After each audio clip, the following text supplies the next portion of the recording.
Hi and good morning. Stephen from Alcohol Free Lifestyle. I'm just going to tell you a quick story about a chap. What he said to me yesterday, actually. I haven't seen him for a number of years. Last time I saw him was 2019 when I was very ill with alcohol issues, just before I got taken to hospital on a blue light, actually. I'd known him for about a year or so before I actually got really, really ill. And he sort of semi-recognised me yesterday. And he said, Steve, I was like, yeah, of course it is me. You look like a different man. And we sort of retraced our steps back to 2019 and before.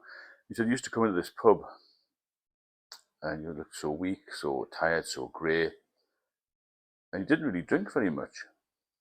And you used to try and force some food down yourself. And I knew you were a decent guy, didn't cause any problems. You were just completely out of it with the drink. And I told him a bit about what I'd done, my issues when I'd been taken into hospital in 2019 because I was on death's door with ascites fluid and spontaneous bacterial peritonitis, two major problems. And I was very weak at the time. And if I hadn't gone to hospital in 2019, October 2019, I would have died probably within the next 2 months. So long dead by now. And he said to me, how have you done it? Now, this guy isn't a heavy drinker, very intelligent guy, ex-pilot. And I said, to be honest with you, I had to stop. Pardon me. And he said, well, I've got a few friends who drink heavily. They've been told to stop, but they haven't. What was the motivation for you to stop? Completely, because I know I can never have a drink for the rest of my life. Doctors will say that to you long before you get in the state I'm in, because they don't want you to die early, basically. And if you're a heavy drinker or you're alcohol dependent, you will die 20 years younger than the general population. So anyway, I said, Jeff, I don't actually know how I've recovered so well, because even the consultant said to me, when I saw her last year, he said, if I'd thought 4 to 5 years ago you would have got back to such good health, even I would have doubted it. Now, I put it down to courage and determination, because your body will repair if your mind pushes it. This is my theory, anyway, that's what's happened to me. And you've got to get completely focused. Your whole life has to be focused on getting well, and you've got to have a want to be well. And mine was my daughter, because I found out once I'd recovered that when she came into hospital about 4 years ago, she was in and out of hospital from 2019 to 2021, regularly in the hospital. I did all 5 of the hospitals in the area. I've been admitted to all of them, and others I'd visited on an elected basis for fluid drains and all this sort of thing. And finally, my daughter had said to her partner, my dad's going to die. I've got nobody to walk down the aisle with me. I'm quite upset with all that, but that was my motivation. I remember going into hospital 2020 and I felt really ill. I'd been going in for these drains, ascites fluid drains, and she came into hospital and said, you're looking terrible. I mean, for your daughter to say that to you, it gives you a kick with the backside. So you've got to have a want, you've got to have a need to do it. Now, we're all different, and everyone's got children, some people are on their own. But it's a beautiful world out there, and you've got to look to the future, because when you're in this constant cycle of alcohol, you don't have a future. My life was run by alcohol. I had a very good career, but I still didn't reach my full potential. Nowhere near. And since I've got sober, I've done so much more than when I was really fit and hungry for life, because the alcohol was such a big part of my life. Even just having a few pints slowed me down. Anybody will know the drinks that it will slow you down. It will make you less able, less focused, and you don't look after yourself. Because the doctor once told me, I said, I was at the doctor, I'm very, very caring and all this sort of thing. She said, if you don't look after yourself, how can you look after anybody else? I've never forgotten that. And my new partner is wonderful. Said to me the same thing. You must look after yourself. Otherwise, you can't look after anybody else. It's very true that.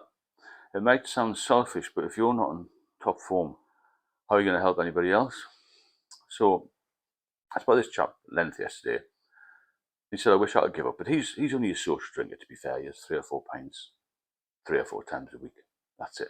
Even he's concerned. I said, no, you're not a problem drinker. To be a problem drinker, you're talking, you're drinking every day. And it will build, it will cause you problems. I know a few people who didn't drink to the extent I did, but they're all in the early 60s.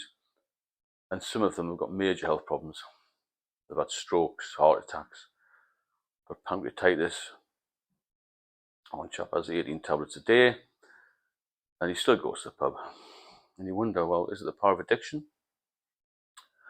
Or is it the fact that people give up when they're a bit older? I don't know, but you'll find that most of the people who drink heavily, and a lot of whom have serious medical issues, physical and mental health, don't want to give up and they think, well, I'm going to die of something. And these are people in their 50s, My mother was 93 the other day.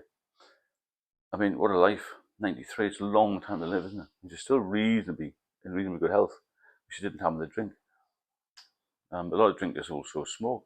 There's all these things to consider when you're trying to get healthy. But if I can do it, you can do it. And this is my message to people. You must push yourself. It does take courage, and it takes a lot of willpower when you get well not to pop into the pub and just see if it's all right. So after 2 years of being in hospital, I managed to get myself out of the house because it was during COVID when I was ill. I always pick the worst times, don't I?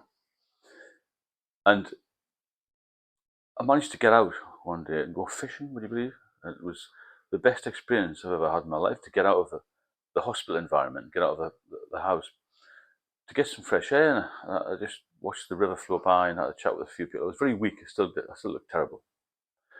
But just to be free again and get my health together, because when you're lying in hospital and they tell you you're pretty ill here, when you hear those words, you're seriously ill, you're pretty up the proverbial creek without a paddle on you. You're not doing well when you hear that from a doctor. And to recover from that, you must push yourself. You've really got to be focused, and your mindset has to be, I want to get out of this. It's the same even if you're not at that level of illness that I was. If you've got concerns about drinking that's causing you problems, then focus on the future, focus on your family, focus on looking after yourself. Because as I said, life is fantastic.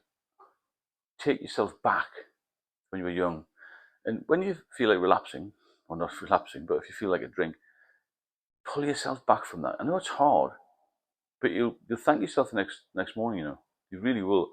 I had problems with relapsing, and always relapsed after I'd had a good period and felt great. So please subscribe to the channel, because I think it might be beneficial to you. I can help you a number of ways. I've got an ebook out as well. I'll put the link of that into the description. And please like and share the videos. I'm trying to help as many people as possible. The channel's doing quite well. There's a lot of good comments on there from people who have been in similar situations to yourself and myself. A lot of intelligent girls and boys out there, men and women, who seem to know the score. And I'll speak to you all very soon.